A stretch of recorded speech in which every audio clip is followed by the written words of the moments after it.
وفوز الرئيس محمد مرسي. كان مرشح حزب الحرية والعدالة، فاز بانتخابات 2012. محمد مرسي ما قعدش كتير، قعد يا دوبك سنة واحدة. في السنة دي ما قدرش ان هو يحل مشكلات الشعب، والدنيا برضه فضلت غالية زي ما هي.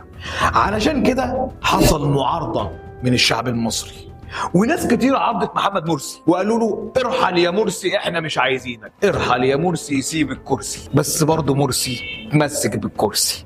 علشان كده حصل اختلاف وفتنة، ناس عايزين محمد مرسي وناس مش عايزين محمد مرسي. محمد مرسي مش راضي يتنازل، والمعارضة مصممين على رأيهم.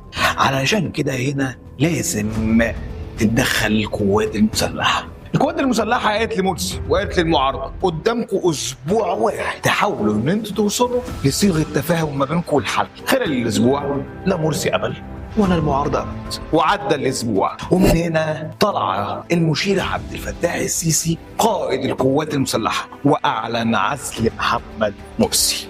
واتعزل محمد مرسي، ومن هنا بدأ الشعب إن هو يفكر في رئيس جديد يحل المشكلات اللي هو عايزها. طب وبعدين؟ اللي تولى فترة مؤقتة قبل ما نعمل انتخابات وهو رئيس المحكمة الدستورية عدلي منصور سنة 2013.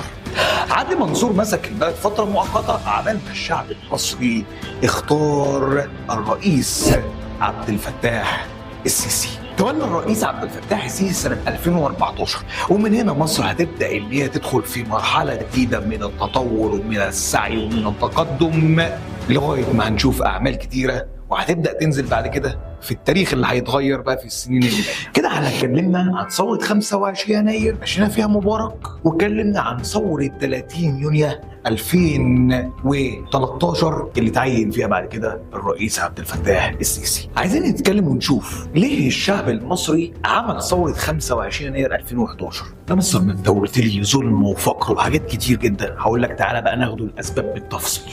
اول سبب سوء الاحوال الاقتصادية. اقتصاد مصر كان بايظ ساعتها والدنيا غالية زي ما احنا قلنا. طب ليه؟ بسبب اتنين سياسة الانفتاح الاقتصادي. يعني ايه؟ سياسة الانفتاح الاقتصادي معناها ان احنا نفضل نستورد من غير ما نصنع خالص. تاني حاجة التطبيق الغير سليم لسياسة الخصخصة. ايه الخصخصة دي؟ بص، سياسة الخصخصة دي ان انا بحول حاجة حكومية ملكية عامة لملكية خاصة. دلوقتي في مصنع، المصنع ده بتاع الحكومة عايزة تبيعه، فبتبيعه لرجل أعمال. فبدل ما بتصنع تيشيرتات مثلا وتبيع التيشيرت ب 50 جنيه، دلوقتي المصنع بتاع رجل الأعمال بقى يبيع التيشيرت ب 100 جنيه.